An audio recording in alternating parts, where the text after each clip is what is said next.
Hello, Taurus. Welcome to our monthly zodiac reading for the month of January 2025. We are going to do these readings just a little differently this time. January is going to be a big month. It's literally kicking off the new year. We are going to focus mainly on the rising sign. But if you feel like this does not resonate with you, please check your sun or your moon.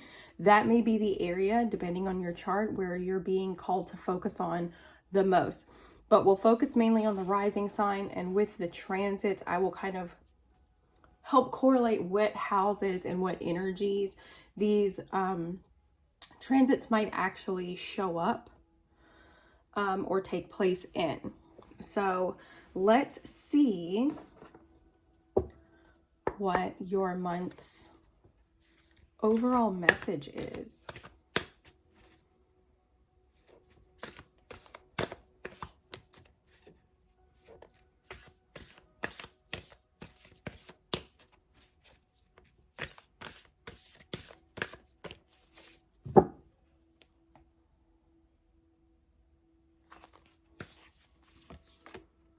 Reach for the stars. Very nice.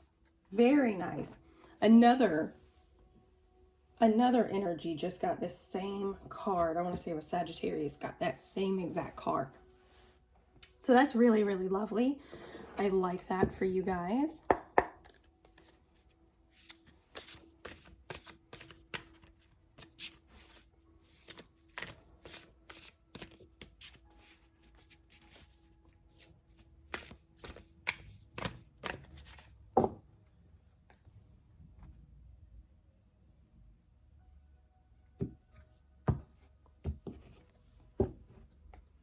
Okay, here in the first week, we have the Knight of Inspiration or the Knight of Wands. Very nice.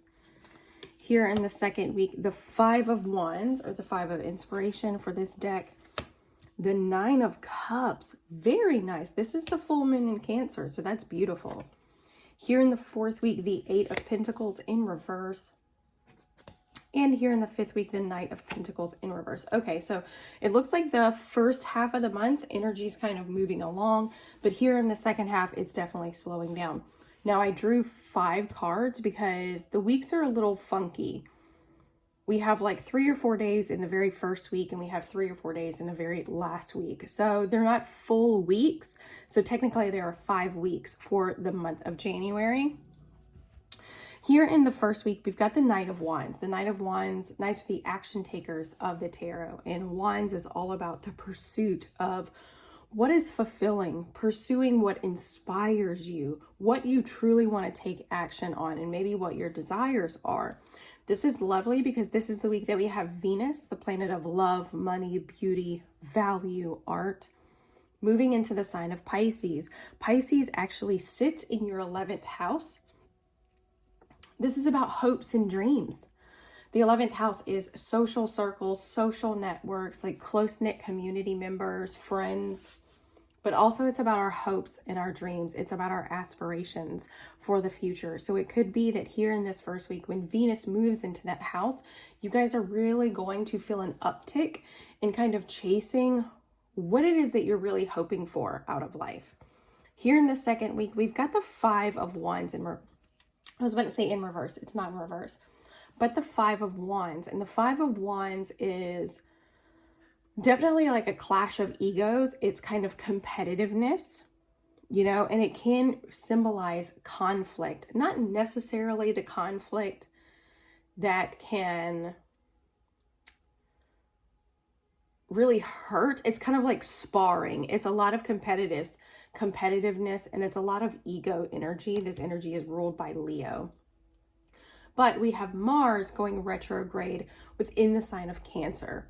Mars is the planet of action, aggression, assertion, and desire. It's also our physicality, and it's going retrograde, or it's actually been retrograde, but it's going to be retrograding into the sign of Cancer. Cancer actually sits in your 3rd house. This is your house of communication and learning.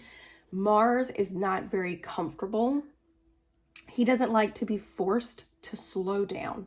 So this can make him a little agitated. It can make this energy a little irritable. So it could be that with it being in your house of communication, you're a little too quick with what you say and think, right? It could be that your words are a little aggressive and could be stemming from the ego a little bit. We also have Mercury moving into the sign of Capricorn on the 8th.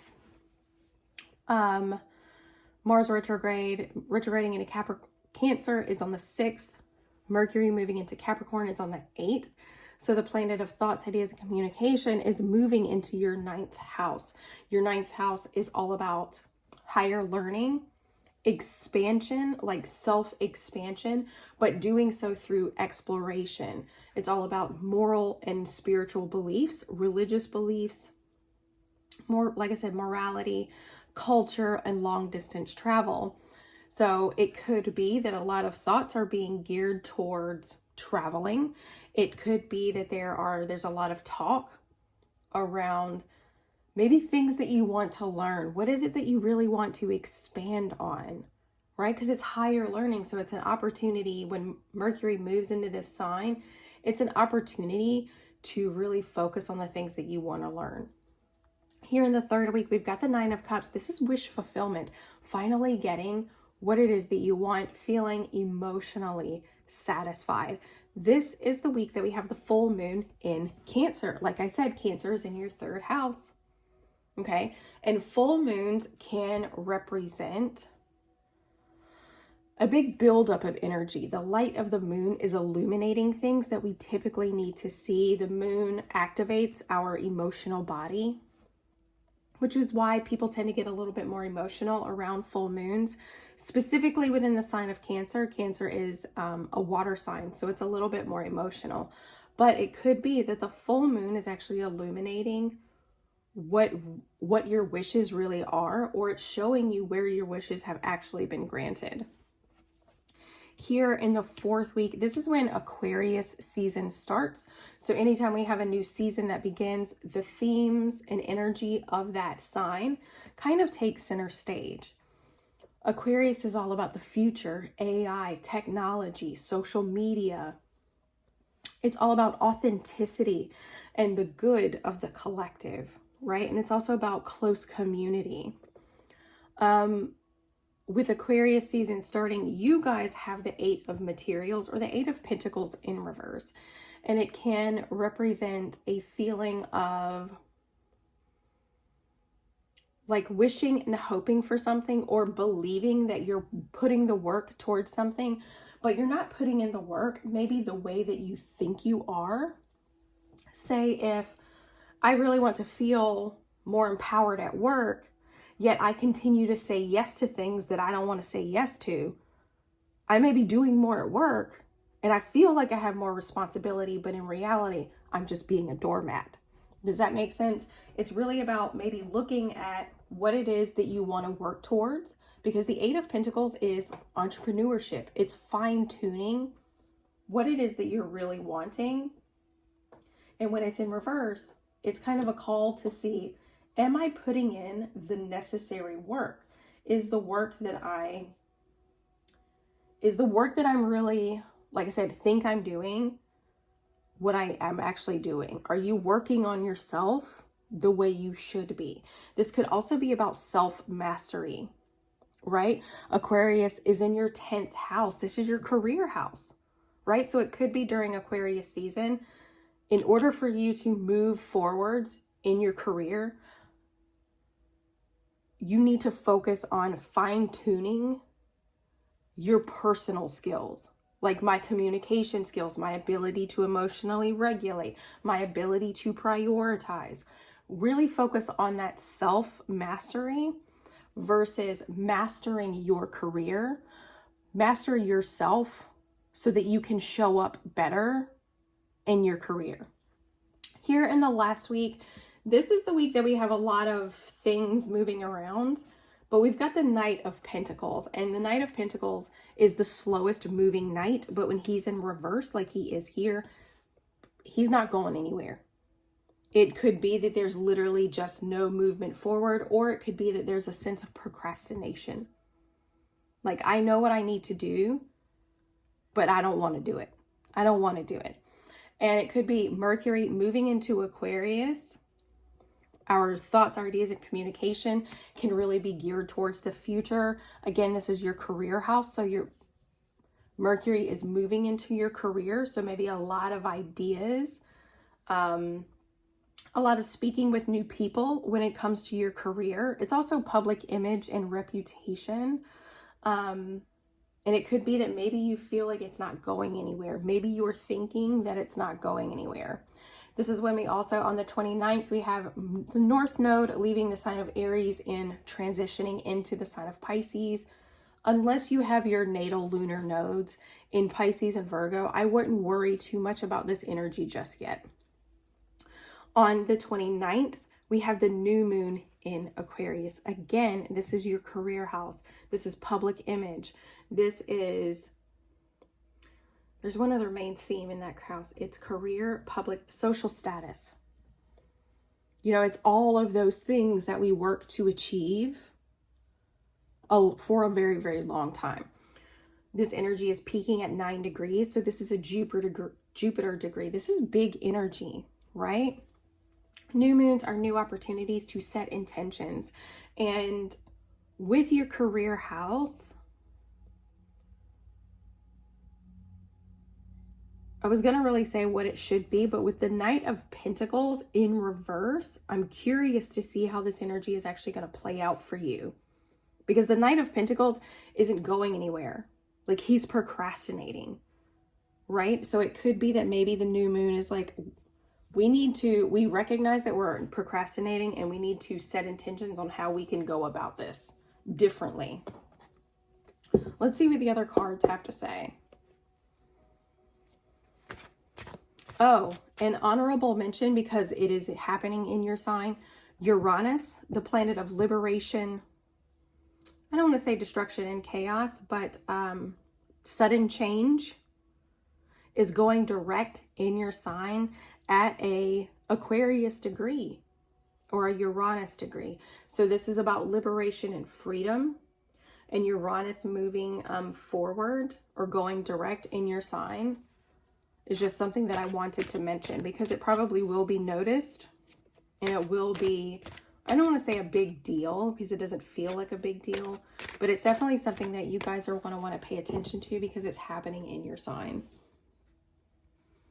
And it'll be happening in your first house. Your first house is about your sense of self. It's about who you are, who you see yourself to be. Or not really who you see yourself to be, but it is your sense of self. Okay? And it could be that maybe you guys are really breaking free from a previous idea of who you were supposed to be. Here in the first week, the Knight of Wands, the Four of Wands, taking pursuit of stability within the home, maybe even just reuniting with someone. And the Wheel of Fortune in reverse. So this energy looks very, very interesting, because immediately I notice it looks like this happy reunion, and there are like sparks flying, the fireworks with the Knight of Wands.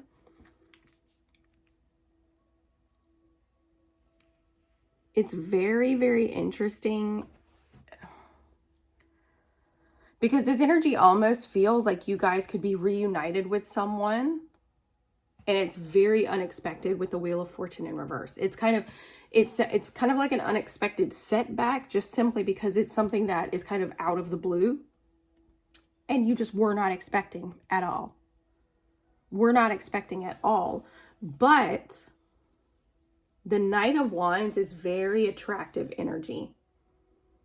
It's very attractive. It's very freedom loving. It's very confident energy. It's very exciting and thrilling. It's adventurous, right? So this message is not going to apply to everyone.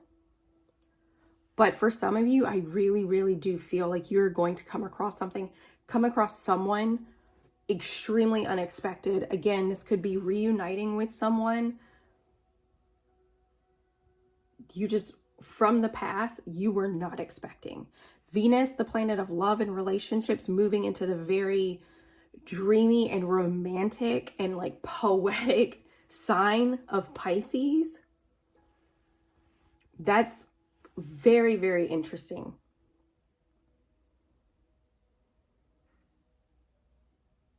So for some of you, you're going to be bumping into someone, and it's going to be unexpected, and it's going to throw a kink in things. It's going to be exciting. It's going to be adventurous. But if you're already in a relationship, it's definitely going to potentially present some issues, right? Here in the second week, the Five of Wands, the Knight of Cups, and the Three of Cups. Okay.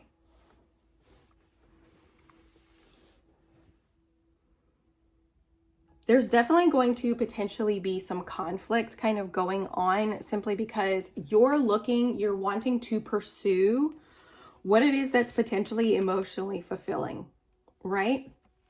And this is causing, and it could be very fun. You're looking to maybe pursue happiness, pursuing like fun. And as a result, it's creating this kind of clash, kind of this tension maybe between what you want to do versus responsibilities, versus like duties, okay? So with Mars going retrograde, just be mindful of your words. Be mindful that you're not reckless with your actions.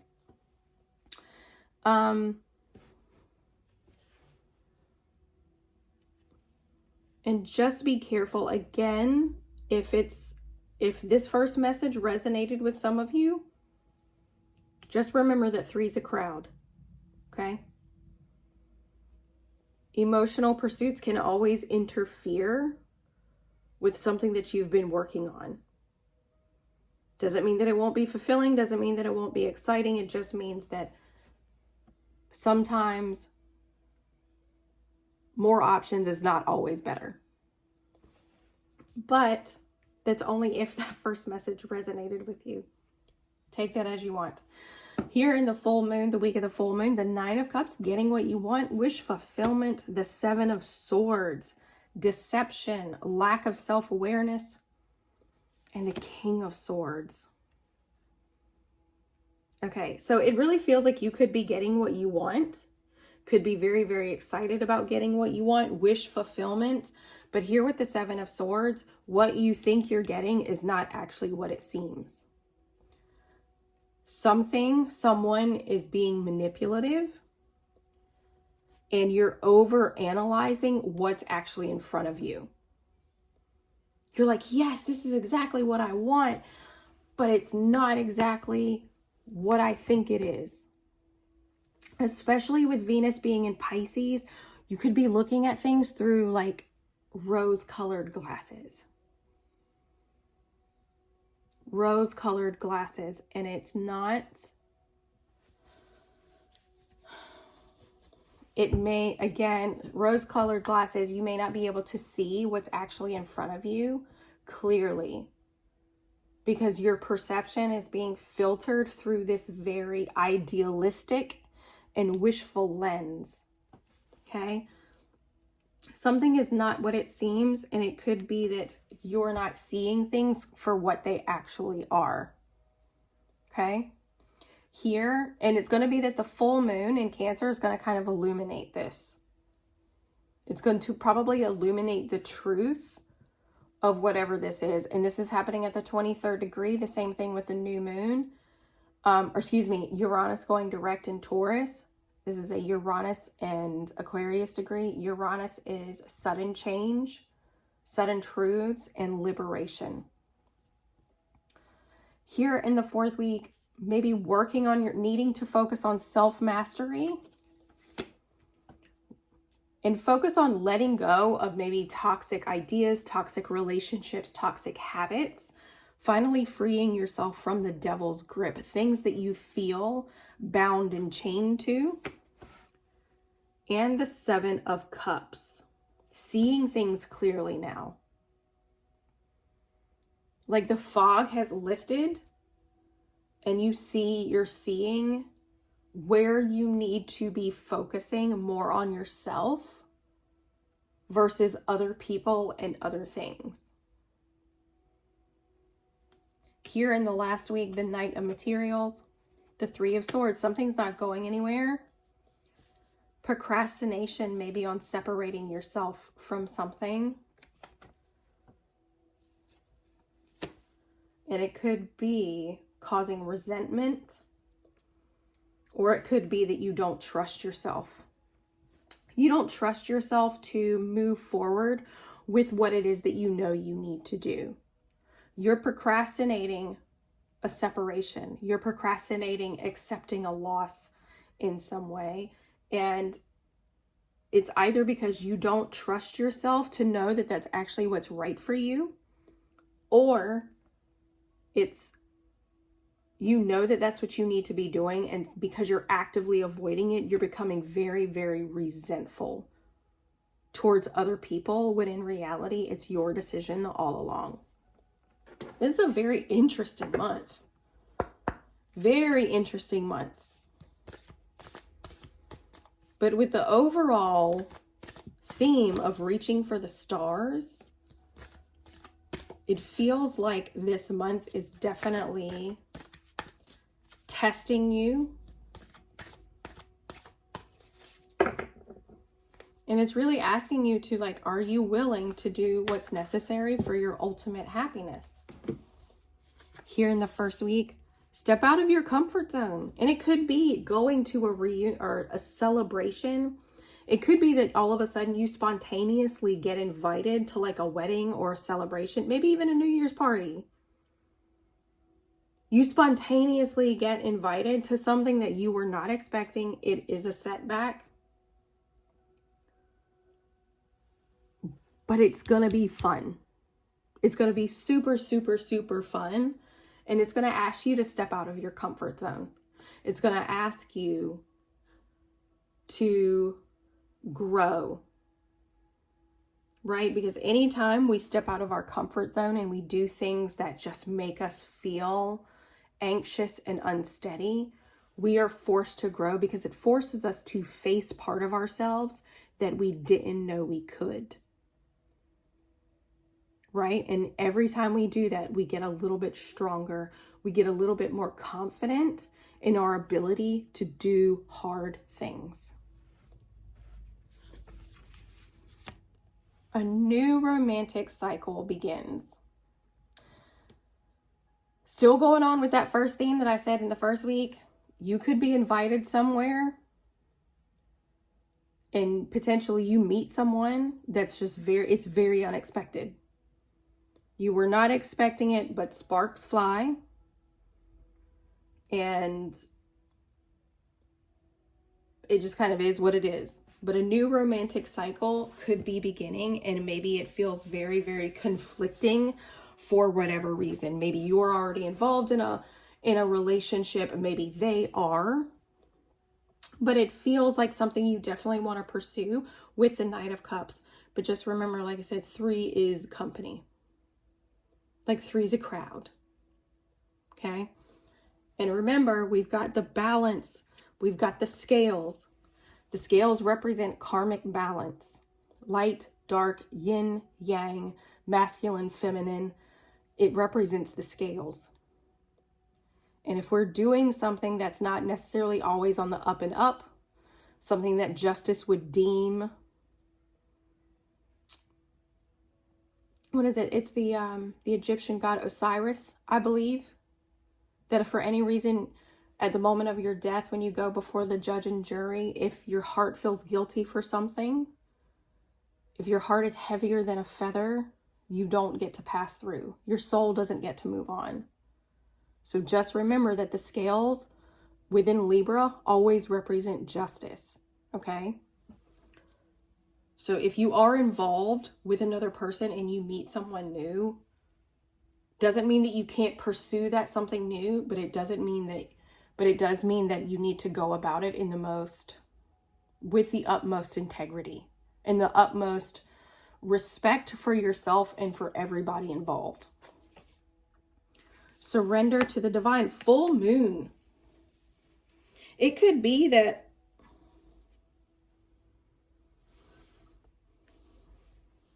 this full moon could be revealing where where you are over analyzing certain areas in your life. It could be revealing to you where you lack a sense of self-awareness to see that you're actually quite content, that you actually have already gotten what it is that you've asked for when it comes to wish fulfillment. And I think I said that before we had the clarifying cards, but the full moon could be illuminating where it is that you're already happy and content. Okay? But whatever happens, you just have to surrender. Do not try and control the outcome to any situation. Okay? If it comes out that the happiness you feel is kind of being manipulated and curated by another person, if it's not exactly what it is that it seems, just surrender to the divine and set boundaries if necessary and let things go. Show the world the real you. Focus on that self-mastery and release any of these limiting beliefs. You know what it is that you want with the 7 of Cups in reverse. Like I said, the fog has lifted and you're able to see the way forward very, very clearly, but it's going to require you to really master yourself before anything else. Your hard work is paying off. You don't need to procrastinate. If you're ready to separate yourself from something, from a job, from a relationship, whatever the case may be, from a way of believing about yourself, a self-belief, your hard work's paying off. Like, you don't need to doubt yourself anymore. There's no reason for you to doubt yourself. There's no reason for you to not go for happiness. There's no reason for you to not reach for the stars. It's all there. It's all there. It's right in front of you. And you can do this. So I truly hope this helped. Again, this message may not resonate for everybody, but it will resonate for some. So I hope this message helped. I hope you guys have an incredible month. And we will see you in February.